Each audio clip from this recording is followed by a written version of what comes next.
Michael Jackson hated being black. That is a consensus brought to us for decades. In the latest biopic of the King of Pop, this misconception of him bleaching his skin is addressed to the audience.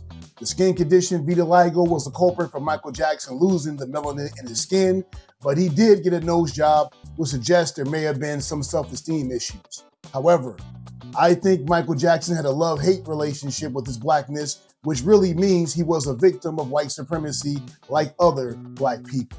This is the Movie Insurrectionist.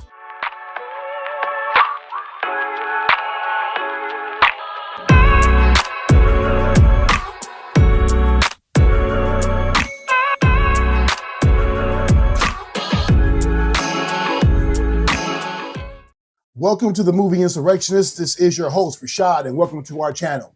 Today I'm discussing Michael, directed by Antoine Fuqua and written by John Logan. It's the latest biopic about the late musical icon Michael Jackson. This movie chronicles Michael Jackson's earlier days as a precocious child protege to his rise as the highest-selling music artist in history. The movie covers the first 30 years of Michael Jackson's life while highlighting his relationship with his domineering father, Joe Jackson, Quincy Jones, his mother, Katherine Jackson, his siblings, and lawyer, John Branca.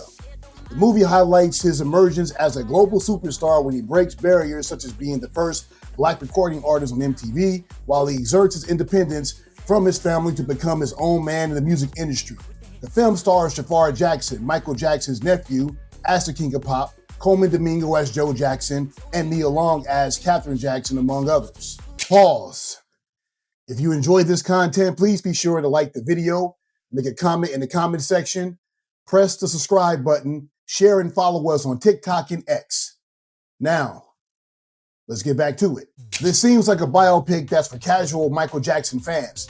For the most part, it doesn't highlight anything from his life that most people acquainted with this story didn't know. In fact, there are many key points from his life that was excluded from the movie, such as his work on the movie The Wiz. The strongest element of this film is Jafar Jackson's performance. He becomes his uncle right before your eyes, and his movements and inflections are nearly identical to Michael's. In this story, they address the issue of whether Michael Jackson was proud to be black and provide an explanation for why he continuously got lighter as time progressed. The film seems like a companion piece to the television movie The Jacksons: An American Dream.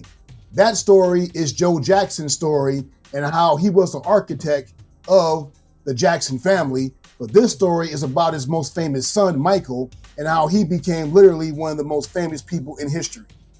Although I think this film does have some flaws, such as Coleman Domingo's performance as Joe Jackson being one-dimensional, this is an entertaining picture that deserves its viewership despite the media complaining about sexual allegations towards Michael Jackson not being mentioned in this film. For Michael, I give it 4 out of 5 stars and a thumbs up. Thank you for joining us at the Movie Insurrectionist. If you like this film, please check out our other review, The Jacksons: An American Dream, by pressing the button on your right. And remember, the theatrical release will never be televised. Take it easy.